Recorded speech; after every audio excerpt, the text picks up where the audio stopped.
जय हिंद साथियों, वंदे मातरम साथियों। आज अखबार बेचने से लेकर मिसाइल मैन बनने तक और देश के सर्वोच्च पद राष्ट्रपति तक पहुंचने तक का प्रेरणादायक सफ़र तय करने वाले डॉक्टर एपीजे अबुल कलाम जी की जयंती है। डॉक्टर एपीजे अबुल कलाम सिर्फ एक महान वैज्ञानिक ही नहीं, प्रेरक वक्ता, युवाओं के लिए प्रेरणा स्रोत और भारत के पूर्व राष्ट्रपति थे। डॉक्टर एपीजे अबुल कलाम का जीवन एक अद्भुत यात्रा है जो हमें सिखाती है कि कठिनाइयों का सामना कैसे किया जाए और कठिनाइयों के बावजूद अपने सपनों को साकार करने का साहस कैसे प्राप्त किया जाए। डॉक्टर एपीजे अबुल कलाम का जन्म 15 अक्टूबर 1931 को तमिलनाडु के रामेश्वरम में हुआ था।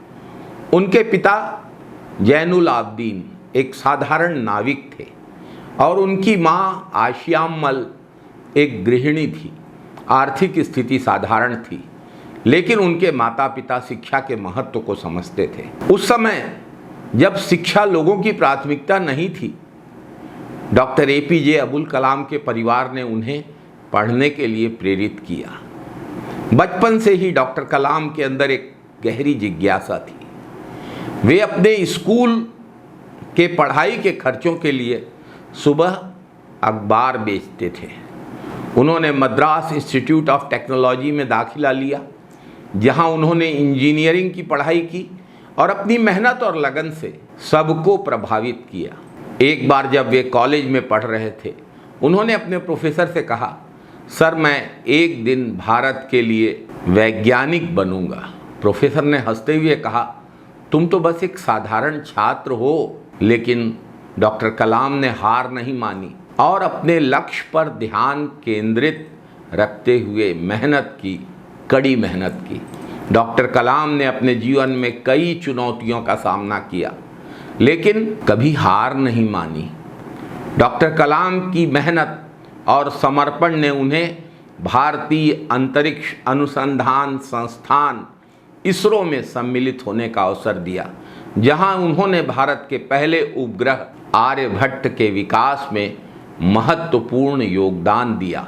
जब आर्यभट्ट लॉन्च होने वाला था, तकनीकी समस्याएं आई, पूरी टीम चिंता में पड़ गई, लेकिन डॉक्टर कलाम ने टीम को एकत्रित किया और कहा, हम सभी समस्याओं का सामना एकजुट होकर करेंगे। उनकी मेहनत से, उनकी लगन से, उनके मार्गदर्शन से आर्यभट्ट उपग्रह सफलतापूर्वक लॉन्च हुआ, जो भारत में विज्ञान के लिए एक महत्वपूर्ण और गौरवशाली क्षण था। इसके बाद डॉक्टर कलाम ने रक्षा अनुसंधान और विकास संगठन DRDO में काम करना शुरू किया। उन्होंने कई मिसाइल प्रोजेक्ट्स पर काम किया, जिससे उन्हें भारत के मिसाइल मैन का खिताब मिला। डॉक्टर कलाम के नेतृत्व, दूरदर्शिता और तकनीकी ज्ञान ने भारत को मिसाइल तकनीक में आत्मनिर्भर बनाने में मदद की। एक बार जब एक महत्वपूर्ण मिसाइल परीक्षण विफल हो गया था, टीम के सभी सदस्य निराश थे, लेकिन डॉक्टर कलाम ने कहा, हर विफलता हमें कुछ सिखाती है, यही हमारी ताकत, हमें एक साथ मिलकर काम करना होगा। उनकी सकारात्मक सोच ने पूरी टीम को फिर से मनोबल प्रदान किया और अंततः मिसाइल का सफल परीक्षण हुआ। डॉक्टर कलाम की सोच हमेशा सकारात्मक और प्रेरणादायक रही। डॉक्टर कलाम ने हमेशा कहा, सपने वो नहीं जो हम सोते वक्त देखते हैं, सपने वो हैं जो हमें सोने नहीं देते। डॉक्टर कलाम का मानना था कि शिक्षा सबसे बड़ी शक्ति है, जो किसी भी व्यक्ति को अपने सपनों को साकार करने में मदद कर सकती है। उनकी पुस्तक अग्नि की उड़ान में उन्होंने अपने जीवन के अनुभव साझा किए और युवाओं को प्रेरित किया। डॉक्टर कलाम ने कहा कि हर युवा का सबसे बड़ा सपना यह होना चाहिए कि वह अपनी क्षमताओं को पहचाने और उनका सही दिशा में उपयोग करे। डॉक्टर कलाम को 2002 में भारत के राष्ट्रपति पद के लिए चुना गया। राष्ट्रपति रहते हुए उन्होंने विज्ञान और प्रौद्योगिकी के क्षेत्र में युवा पीढ़ी को आगे बढ़ाने के लिए निरंतर प्रयास किए। डॉक्टर कलाम स्कूलों में जाके छात्रों से मिलते थे, छात्रों को प्रेरित करते थे, छात्रों को शिक्षा के महत्व को समझाते थे। डॉक्टर कलाम ने कहा, आपका भविष्य आपके हाथ में है, आप जो चाहें वो कर सकते हैं, बस आपको मेहनत करनी होगी, कड़ी मेहनत करनी होगी। डॉक्टर कलाम ने हमेशा युवाओं से कहा कि उनको अपने सपनों के प्रति सच्चा और ईमानदार रहना चाहिए और कभी हार नहीं माननी चाहिए।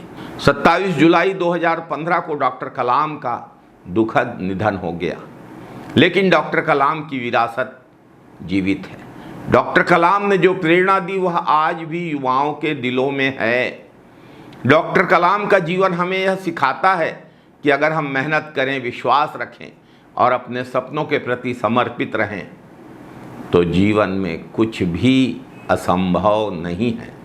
आज हम सब डॉक्टर APJ अबुल कलाम को स्मरण कर रहे हैं, न केवल उनके कार्यों के लिए बल्कि उनके विचारों के लिए भी और देश के प्रति उनके समर्पण के लिए भी। डॉक्टर कलाम का जीवन एक उदाहरण है कि कैसे एक साधारण व्यक्ति महानता की ऊंचाइयों तक पहुंच सकता है। आज डॉक्टर APJ अबुल कलाम की जयंती पर उन्हें नमन करता हूं। जय हिंद साथियों, वंदे मातरम साथियों।